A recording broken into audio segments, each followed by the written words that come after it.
What's going on, guys? Crypto Shoney back with another brand new cryptocurrency video for you. Today I wanted to do an update on HashZone since I did my kind of in-depth review. Was going to answer a few questions I've gotten around the platform as well as kind of show its profitability because I didn't really do that in detail in the review video. So first up, I've gotten a lot of questions on have I done a successful withdrawal? How easy or hard is it? I'll quickly show you that I have done one withdrawal, had no issues. So on the 23rd, so yesterday, I did do a withdrawal. Here's the transaction ID. We can look that up really quick just so you guys can see. And they actually pay very well on the fees. So, you can see they're still pretty small. They only had 10 outputs here and only 0.01 Bitcoin. So they do try to batch them, but not in like gigantic batches, at least not for me. But this was a very good fee on this amount. I think it was like 240 Satoshi per byte. So, it got picked up by a miner within minutes. And really, once it gets that first confirmation, the rest of it is just the other miners on the blockchain just confirming it. So once you get that first one, you're pretty much home free because that means it's been added to a new block. But that's usually what is the challenge, is getting that first one. So let me go ahead and show you guys how easy it is. I have gotten questions. People create an account and nowhere in their settings is there an option to put in your Bitcoin address. So how do you take a withdrawal if they don't know what your wallet address is? Well, when you click on this withdraw button, this is kind of a pro and a con in my mind. So you have to put in your Bitcoin address each time. But I think why they do that is, the whole point of, blockchain technology, or one of the key things, is it's anonymous. So, when you go to generate go get your wallet address from pretty much any exchange or any hardware wallet, it generates a different address each time. So I think what it's doing here is it's allowing you to put in a different address each time, so they can't, people can't go to look at your balance over time and see what you've sent and what you've taken in. So I don't really care if people want to go look at mine. That's fine. I use the same one right here for pretty much everything. So I'll go ahead and do a withdrawal right here so you guys can see it. I'll take my whole balance. This isn't much. I think this is like, I don't know, $4 or something. And we'll click withdraw. And success. Your Bitcoin withdrawal has been created. Please allow 24 hours. It did not take anywhere near 24 hours last time. I think it was maybe 30 minutes tops for it to get batched. We'll go ahead and look at here. It'll now be a pending transaction. So right here, I just took this withdrawal. Time sent not applicable. So, right now it's being batched. I think there's a status, processing.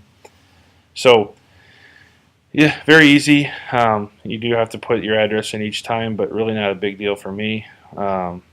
So that's how easy it is to do a withdrawal. Let's take a look at how profitable these contracts are, at least for Bitcoin. They do have the revenue forecast here like Hashflare, but these don't include their fees. And with the price of Bitcoin down right now, man, the fees are absolutely killing me. You look at here, it breaks down how much you got this day and then what the fee was, and the fee is 0.0029 USD per gigahash. So you calculate these, and I took an average, and like some of these days were as high as 28%, and then some of them were as low as like 18%. So I initially bought 2.5 terahash, so 2,500 gigahash, and you don't have any power wattage or power cost. And I took an average pool fee, and this is on the high end. If the price of Bitcoin goes up, these fees will go down. So I put in a 22% average here. The current price of Bitcoin is around 11,300. It's actually a little bit higher, so let's go ahead and throw that in. Let's just say 1130.50, and I paid $325. So the break even is 130 days. So this is, this is way better than Hashflare or Genesis Mining right now, just because the cost is much lower.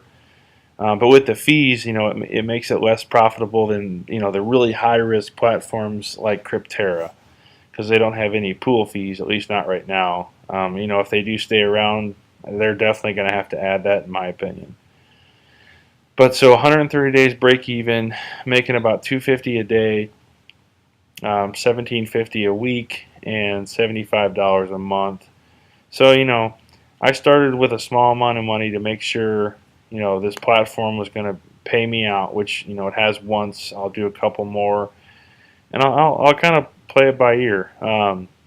I've had good luck with their support team. They've been very quick in answering any questions. Everything about the website works very well. I always like having the little slider here where you can kind of pick and choose what you want. Just keep in mind, it says open-ended, and I said this in the review. They have the right at any time to change that open-ended to anything. 1 year, 2 year. Because right now the Bitcoin mining and the Litecoin mining are open-ended, but Ethereum and Zcash are 1 year contracts. So, and to be honest, these Ethereum contracts are not very profitable. You can run the math for yourself, but break even is not 100 or 130 days, that's for sure. So, I think that's pretty much it. I just wanted to make a quick kind of touch point here. I think this is day 4 for me, so it's been successful. I usually get my daily payout around, I want to say around 5 p.m. Central Standard Time. So it's a good time. You don't have to wait till 9 o'clock like I do with Hashflare. And you can see here they did make an announcement that the reinvesting of your balance is now available. You just basically click this. And I should have done that before I cashed out, but a thing will pop up and say you can buy whatever such and such gigahash in power. Do you want to go ahead and do that? I haven't done that yet. I'll just continue to take my daily payouts until I have a little more confidence in the platform. So that's pretty much it for this one, guys. I'll continue to do updates on HashZone. If you want to give them a try, feel free to use my link down in the description and in the comments below. And also, if you haven't subscribed to my channel, feel free to do that and turn on post notifications, and you can see content similar to this every single day. Alright guys, that's it for me today. I hope you all have a good one. Take care and see ya.